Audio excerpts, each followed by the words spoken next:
El siguiente programa es apto para toda la familia. Para una mayor comprensión, se recomienda a los menores de edad verlo en compañía de sus padres o de un adulto responsable.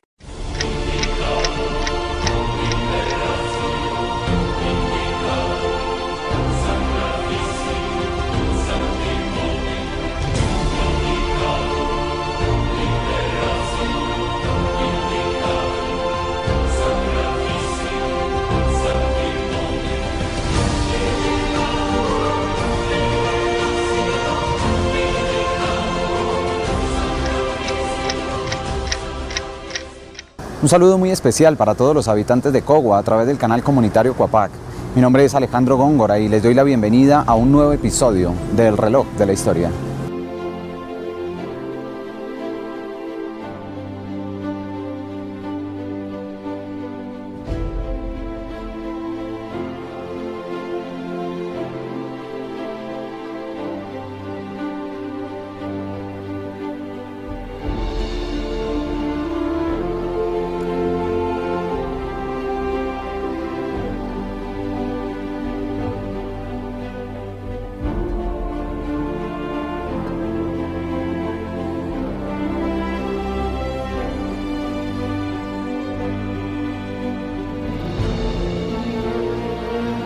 Y hoy llegamos hasta sus hogares con un programa bastante coguano. Hoy vamos a detener el reloj de la historia, el reloj de nuestro programa acá en nuestro municipio, porque justamente vamos a estar abordando, ya saben que nuestros programas son bastante ambiciosos, vamos a estar intentando abordar en apenas media hora la historia del municipio de Cogua. Y ahí mismo ya nos empiezan a surgir las preguntas, ¿cómo eran estos territorios desde las épocas prehispánicas? ¿Cómo eran cuando eran habitados estos territorios por comunidades indígenas? ¿Qué ocurrió durante la época de la independencia acá en el municipio de Cogua? ¿Y qué ocurrió después de la independencia? ¿Cómo se han ido transformando estos territorios? ¿Cómo se han ido transformando a nivel social, a nivel político, a nivel económico, a nivel de servicios públicos incluso? ¿Cuál es la actualidad del municipio de Cogua y cuáles son esos retos hacia el futuro que tiene el municipio de Cogua en cuanto a su reconstrucción histórica y por consiguiente en cuanto al fortalecimiento de su identidad territorial? Bueno, acompáñenos durante la próxima media hora para intentar navegar en torno a esos pues, anales históricos del municipio de Cogua, del territorio pues, que nosotros habitamos día tras día. De esta manera les doy la bienvenida a este episodio del Reloj de la Historia. Sí, un poco casi el interrogante es ¿para qué la historia, no? ¿Para qué indagar el pasado? ¿Para qué mirar los tiempos y las cosas que sucedieron antes? Y el objetivo central de indagar en la historia es poder descubrir el sentido de la transformación del territorio, qué ha pasado en el territorio para ubicar las causas de los problemas, para mirar qué cosas hay que corregir, por qué algunas situaciones se han generado, y esa indagación nos permite entender un poco y construir el futuro. Consideramos necesario advertir que este modesto trabajo no tiene la pretensión de exhibirse como obra exclusiva de nuestra mente o nuestra imaginación. Las relaciones históricas no han sido ni pueden ser absolutamente originales. Unas se apoyan en otras, se suceden y se concatenan para cooperar con la investigación. Indudablemente a este trabajo se señalarán defectos propios de toda obra humana, y de ahí resulta oportuno reproducir el pensamiento de Voltaire, citado por el eminente académico y jurista Dr. Horacio Gómez Aristizábal en el prólogo de una de sus importantes obras, cuando dijo que quien escribe historia es censurado, tanto por lo que dice como por lo que deja de decir. Siento que cuando hablamos del pasado del municipio hay que hablar de dos cosas. Una de la historia de la sociedad, la que tiene que ver con lo que ha hecho el hombre en este territorio, y otro, la historia ambiental, que es la historia que relaciona la sociedad con la naturaleza. Mirar la historia ambiental es mirar qué ha pasado con las quebradas, por qué muchas de ellas se han secado. Saber que el descubrir en el agua, en lo que ha sucedido con las fuentes de agua, nos permite encontrar las causas y mirar cómo se puede construir una cultura del agua. Igual puede suceder con el suelo. ¿Qué ha pasado con el suelo? Parece que al suelo no le pasara nada, pero el suelo ha ido cambiando, lo mismo que la vegetación, la flora, y se ha ido deteriorando el suelo, ha ido perdiendo fertilidad. Descubrir en el suelo, en esa historia del suelo, lo que ha pasado nos permite también darnos cuenta del peligro en que estamos si no cuidamos la fertilidad del suelo o si no cuidamos las fuentes de agua. El académico Roberto Velandia, en su enciclopedia varias veces mencionada, cita la opinión del cronista Juan Freide, que no resistimos a la necesidad de reproducir aquí, y que dice: los indios coguas fueron muy apegados a su terruño, tanto que ningún funcionario del rey fue capaz de cumplir la orden impartida por el fiscal protector Francisco Moreno y Escandón de hacerlos trasladar al pueblo de Tocancipá para dejar su heredad a los españoles y criollos vecinos suyos. Esta actividad valerosa casi no se repitió en otros pueblos indígenas que por el año de 1777 prácticamente se encontraron extinguidos y, en el mejor de los casos, reducidos. En la parte de la historia de la sociedad, de los hombres, uno acá encuentra en los estudios muchos rasgos de la presencia del hombre. Hace más o menos 10.000, 12.000 años se encontraban los primeros habitantes del territorio, los cazadores recolectores. Hay rastros en la parte del Neusa, en la vereda Llano Grande de Tausa, en una finca que se llama la Hacienda Payará. Se encontraron investigadores de la Nacional rastros de los primeros recolectores. Hombres que iban recogiendo alimento, cazando venados, y de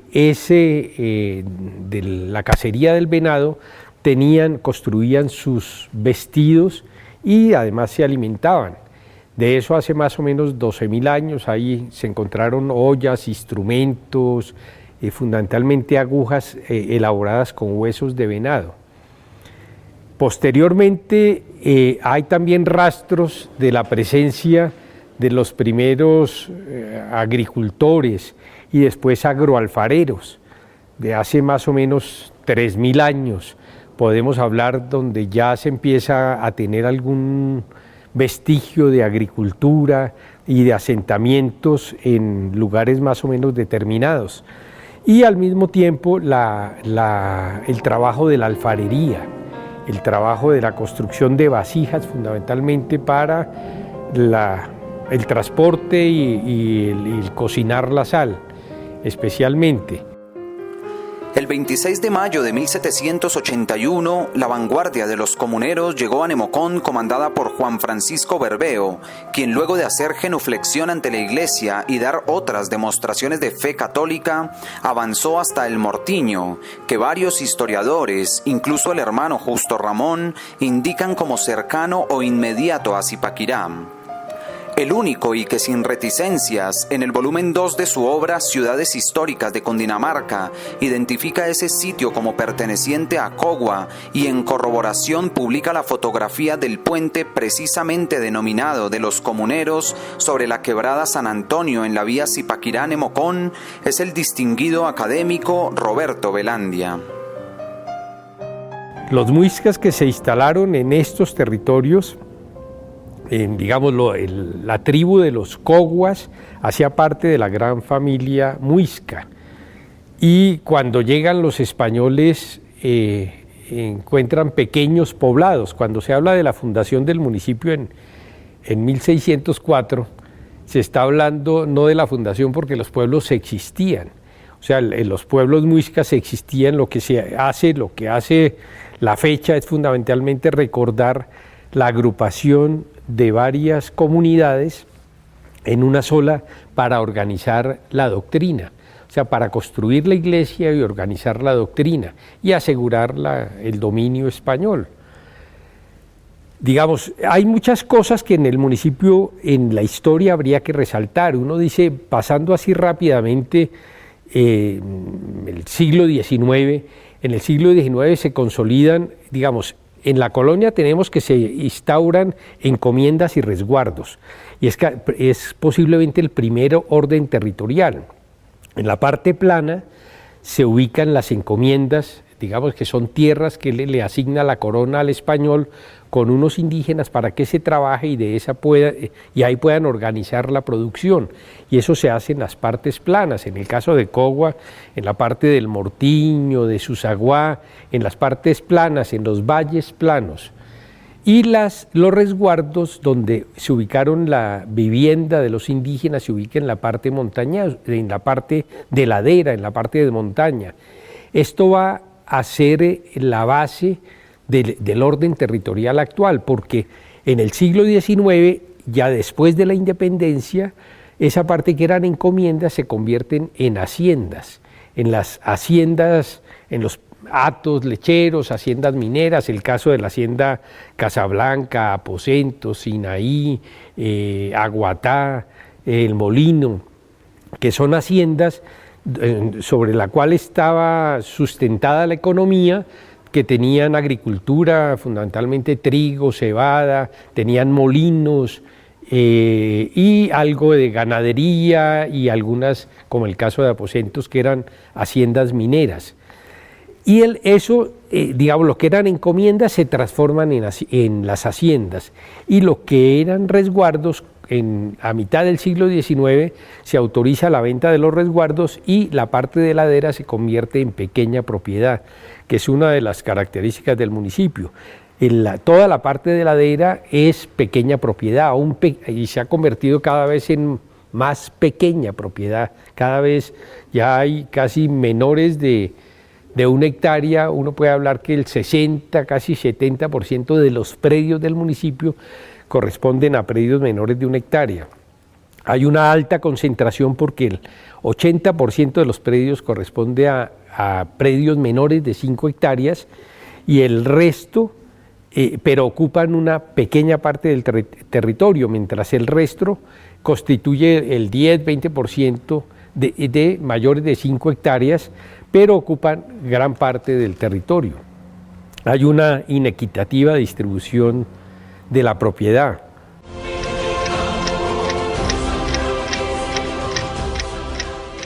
Y ahora hacemos un paréntesis, pues como hacemos en cada uno de nuestros episodios para hacer siempre alguna observación, alguna reflexión. En este caso es más bien una invitación, y es la invitación a conocer esa monografía que lleva por título Cogua, nuestro bello pueblo sabanero, escrita por el señor Manuel José Vera, en donde hay una buena recopilación de información pues de hace unos años. La monografía, espero no equivocar la fecha, pero es de los años 90, quizás finales de los años 90, pero hay una buena recopilación de información de distintas temáticas referentes al municipio, y pues es un buen intento por profundizar en esos aspectos históricos del territorio coguano desde distintas ópticas, porque habla de algunos sectores de la economía, toca aspectos sociopolíticos, también toca aspectos de la idiosincrasia, toca aspectos también veredales, del casco urbano, toca aspectos medioambientales, así que es un libro bastante completo. Si alguno de ustedes pues lo tiene en casa, pues habrá que desempolvarlo, habrá que sacarlo, volverlo a consultar y quizás rotarlo entre los vecinos para que se hagan una idea a través de ese libro de qué tipo de territorio es que están habitando. Así que bueno, la invitación es esa. En la biblioteca municipal quizás no haya muchos ejemplares, pero seguro que ahí también lo pueden encontrar y lo pueden consultar. De esta manera continuamos con este episodio del Reloj de la Historia. Según la Enciclopedia de Cundinamarca de Roberto Velandia, Cogua registra con orgullo que en el escalafón de próceres de la independencia figuren los siguientes hijos suyos muertos en los campos de batalla: Sargento Mateo Bello, fallecido en Ocaña el 20 de noviembre de 1819. Sargento Santos Carreto, en Pitayó, 20 de junio de 1820. Sargento Julián Cholo, Genoy, febrero 2 de 1821. Comandante Domingo Forero, en El Sombrero, febrero 16 de 1818. Capitán Esteban Sánchez, fallecido en Ocaña, en noviembre 20 de 1819. Un hecho para destacar, digamos, es la presencia, por ejemplo, a finales del siglo XIX y comienzos del XX, en la Guerra de los 1000 días, de gente de Cogua. digamos, el general Forero, que era el propietario, que fue general, no porque haya sido general, sino porque al participar en la guerra de los 1000 días, en este caso apoyando al gobierno, se lleva a sus trabajadores, digamos, propietarios de tierra que llevan sus trabajadores y arman, se une al ejército. Y en la guerra de los 1000 días se convierte en el general Forero. Él era el dueño de toda esta parte del marco de la plaza, donde ahora es la alcaldía y el edificio consistorial y todo, y él tenía la casa en la parte de atrás. Ellos participan en la guerra de los 1000 días. Ya en el siglo XX, se destacan muchas cosas importantes que van a transformar el territorio. Primero, uno tiene hasta el año 50 unas tierras dedicadas fundamentalmente a la agricultura, una agricultura tradicional de producción de alimentos, de granos, de leche, gran parte para el sustento y otra parte para la venta. A partir de los años 50 empieza una transformación en la agricultura bastante grande que va a generar transformaciones en la vida. En general se cambia la agricultura tradicional, entran los abonos químicos, entra el tractor, entra cierta tecnificación y una presión del mercado que altera la producción. Eso hace que ya en los años 60, por ejemplo, desaparezca el trigo, la cebada como cultivos centrales, que gran parte de la agricultura vaya lentamente desapareciendo y se convierten en monocultivos. Tenemos problemas de contaminación de los ríos, de erosión por efecto del rotobo, del tractor en los suelos, que lo pulveriza y el viento y el agua se han llevado los suelos y vemos que gran parte de la zona alta del páramo se encuentra erosionada, se encuentran calvas erosionales donde ya aparece la roca de capas vegetales muy altas y que se han acabado, y por efecto de la minería y de la agricultura y la deforestación por la extensión del potrero, se han ido secando quebradas. Más del 60% de las fuentes de agua del municipio se han secado. Y eso es parte importante de mirar qué es lo que ha pasado con las quebradas, para mirar por qué han desaparecido, por qué se han secado. O sea, quebradas como San Roque, el Cajón, la Clavellina, el Equibuco, han desaparecido y parecería que no importara. Pero el municipio, si pierde cada vez más las fuentes de agua, va a tener un futuro no muy claro. La labor ahora de entender la historia también es entender esa dinámica de la relación del hombre con la naturaleza, que nos permita mirar cómo recuperamos las quebradas, cómo recuperamos esas fuentes de agua, cómo hacemos que los suelos sean más fértiles, pueda haber realmente una producción agropecuaria. Cuando decimos no a la minería, tenemos que decir sí a la agricultura sostenible, a la agricultura respetuosa, sí a la ganadería, sí a la actividad agropecuaria, a la reforestación, al cuidado de los bosques. O sea, a la minería hay que oponerle una alternativa de desarrollo rural integral. En Cogua, un rinconcito sabanero recostado sobre las suaves ondulaciones de uno de los cerros ubicados al noroccidente del altiplano, a pocos kilómetros de Zipaquirá, ocurrieron hechos casi sobrenaturales como la conversión de un mohán que con toda seriedad del caso narra Fray Pedro de Aguado en su interesante recopilación historial. El fraile fue doctrinero de aquella población indígena hacia 1568, antes de que una determinación del oidor Miguel de Ibarra la juntara en un solo núcleo social con las parcialidades aborígenes de Némesa y Pesa. El historiador Juan Freide, tomando anotaciones de Aguado, dice que Cogua fue el primer pueblo indígena convertido a la religión cristiana, incluyendo caciques, mujeres y niños, y que esta actitud sirvió para que otras tribus siguieran su ejemplo, aunque el proceso fue muy lento, porque los muiscas se mostraban tercamente aferrados a las creencias paganas de sus antepasados. Sí, yo siento que estamos en la Casa Cogua, Y ese es digamos, un punto que nos lleva a reflexionar. La Casa Cogua fue creada fundamentalmente para generar identidad territorial. Y es algo que se ha ido perdiendo. La identidad es un poco la relación que se puede tener con el territorio, que es una relación de afecto, pero también de comprensión. O sea, necesitamos no solamente querer al municipio, sino se requiere también entenderlo, comprenderlo, saber qué es lo que pasa, saber las causas de sus problemas. Y para eso fue creada esta casa.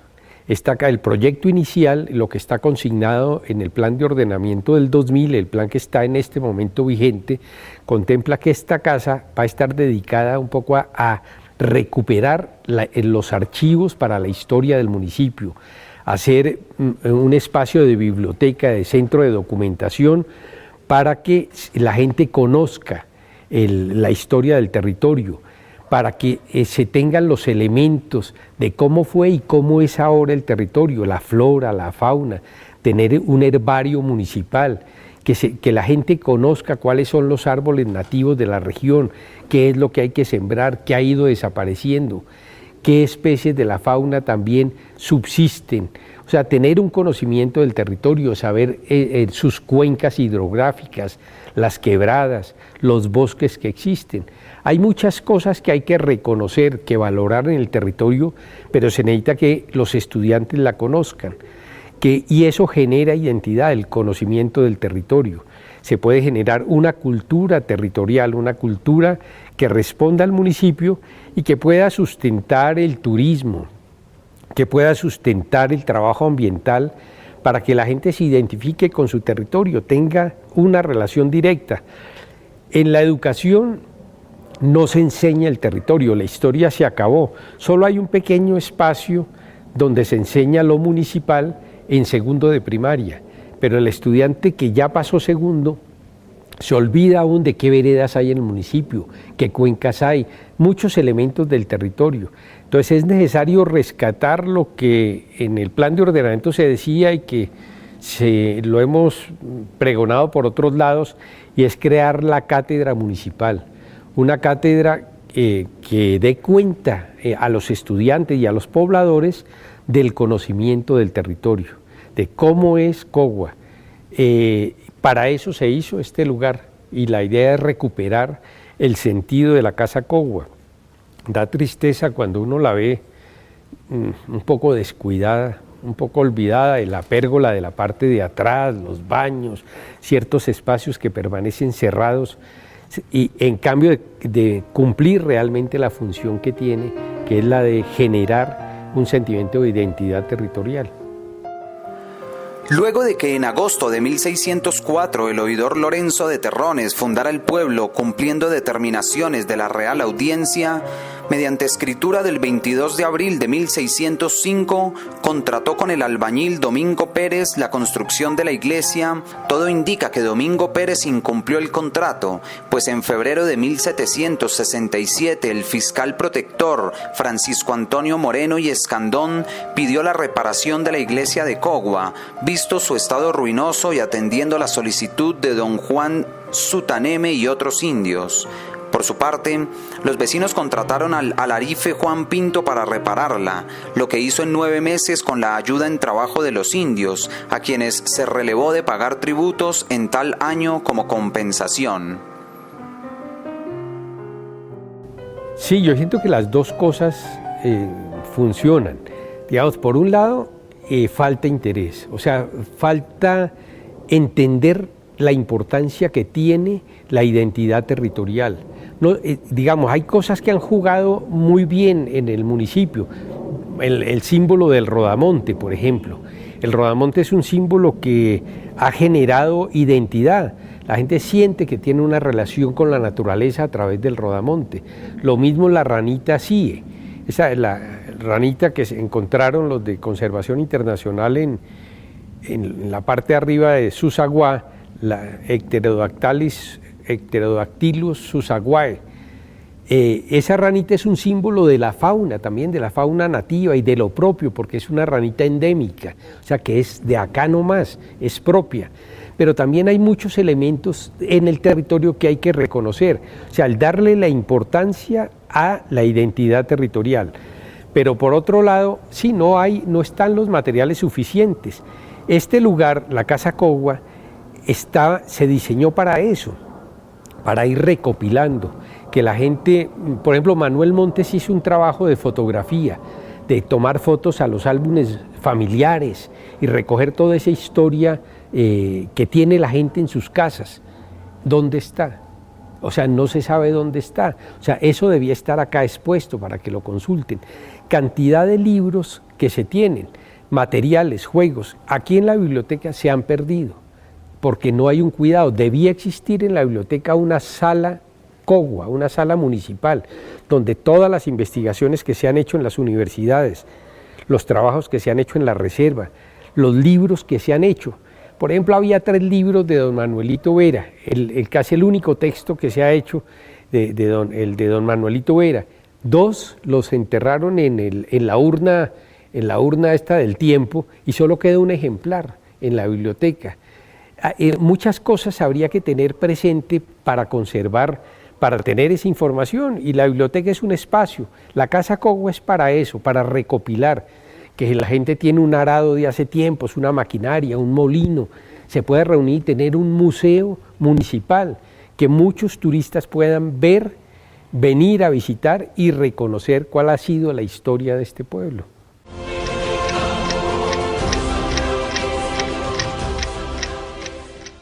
Ahora hacemos otra breve pausa en este episodio para dejar una pregunta en el aire, y es para que cada uno de quienes están viendo este episodio se pregunten qué tanto conoce su propio territorio, qué tanto conoce la historia del municipio de Cogua, cómo eran estos territorios antes de la época hispánica, cómo era antes de la independencia, qué ocurrió durante la independencia, cuál es el nombre del fundador del municipio de Cogua.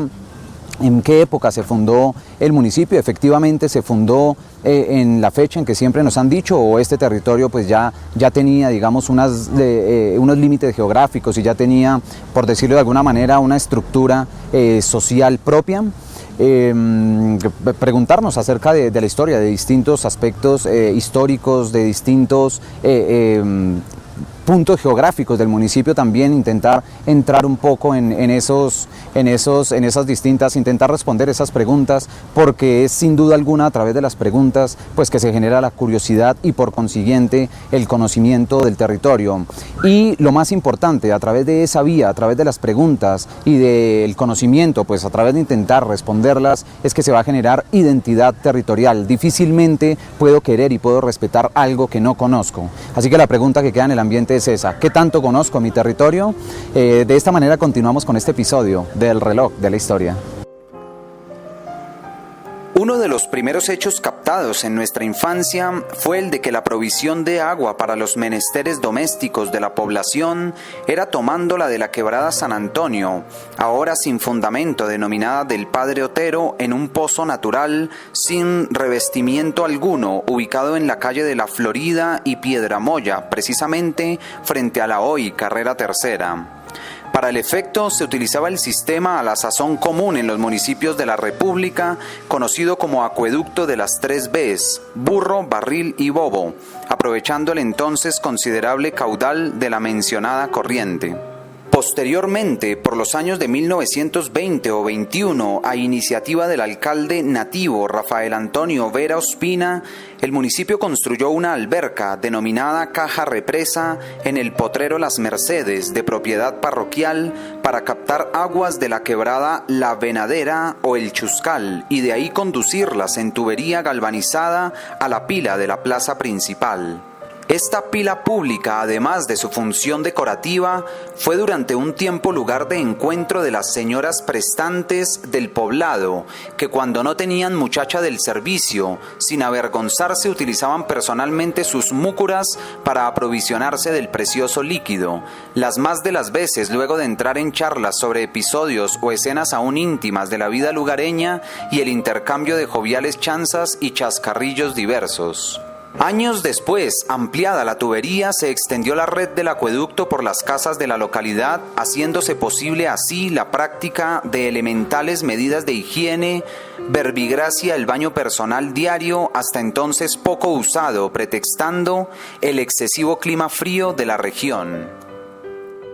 Sí, el reto fundamental es el reto de entender que el desarrollo municipal debe estar basado fundamentalmente en generar una cultura territorial, una cultura de identidad, de encontrar los elementos que nos unen. Cada vez más los pobladores de Cogua han venido de otros lugares. Se trata, en el 2000 se tenían datos de que el 35% no habían nacido en este lugar.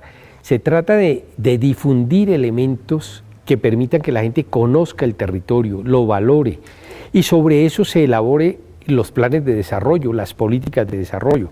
Necesitamos una política del agua, una política del suelo, una política de identidad cultural, o sea, de trabajar fundamentalmente lo que identifica el territorio, y políticas de desarrollo rural, de desarrollo agropecuario, que la gente vuelva a cultivar la tierra, recupere el valor de la tierra. Cogua significa, en lengua chibcha, apoyo del cerro. Eso significa que hemos recibido el apoyo de la montaña por muchos años, desde la época de los muiscas. Y esa idea nos relaciona con la montaña. Tenemos que ser conscientes que vivimos, que habitamos en la montaña y necesitamos formas para cultivar la tierra que sean acordes con la montaña. Somos habitantes de la montaña y eso tiene que fomentarlo la administración municipal. Políticas de desarrollo que mejoren la alimentación, que mejoren el suelo y que recuperen el desarrollo rural. Aun cuando procuramos presentar completa y fidedigna la historia de nuestra querida patria chica, posiblemente los 7 anteriores capítulos adolezcan de vacíos u omisiones de hechos y circunstancias importantes que no logramos captar en los textos consultados ni en las previas audiencias colectivas realizadas al efecto. Pero confiamos en que las narraciones, referencias y comentarios consignados en este compendio traerán a la memoria de nuestros coterráneos, amigos y benévolos lectores en general episodios, acontecimientos, prácticas y costumbres necesarios y dignos de registrarse en esta clase de publicaciones. Yo siento que en esto, digamos, hay una necesidad de llegar a los pobladores con información del municipio, que la gente conozca, que la institución educativa, que los proyectos comunitarios desarrollen elementos de conocimiento del territorio. Es importante que la gente conozca sus árboles, conozca la flora, no solamente el rodamonte, sino pueda defender el encenillo, el gaque, el trompeto, o sea, tener una relación con su entorno. Respetar los ríos, o sea, tenemos muchas cosas que hacer. Cuando le contaminamos los ríos, cuando deforestamos sus rondas y estamos secando las quebradas, se han muerto, lo que le decía, más del 60% de las quebradas han desaparecido y ni un entierro de tercera, pues es que nadie se lamenta de eso, y es que es un gran drama que los ríos y las quebradas propias del municipio desaparezcan. Y de esta manera llegamos al final de este episodio tan coguano que estuvimos abordando hoy en el reloj de la historia. Esperamos simplemente haberles entregado algo de información para que se hagan una idea de cómo ha sido, bueno, se hagan una pequeña retrospectiva histórica del territorio que habitamos y también al mismo tiempo haber dejado cabos sueltos para que se generen ustedes la curiosidad, quizás se quieran acercar a la biblioteca a conocer esta monografía escrita por el señor Manuel José Vera, que es uno de los buenos testimonios escritos, documentados de manera oficial que hay del municipio. Así que no me queda más que agradecerles por haber estado ahí frente a sus televisores, enviarles como siempre un saludo muy especial y nos encontraremos en una próxima ocasión en el reloj de la historia.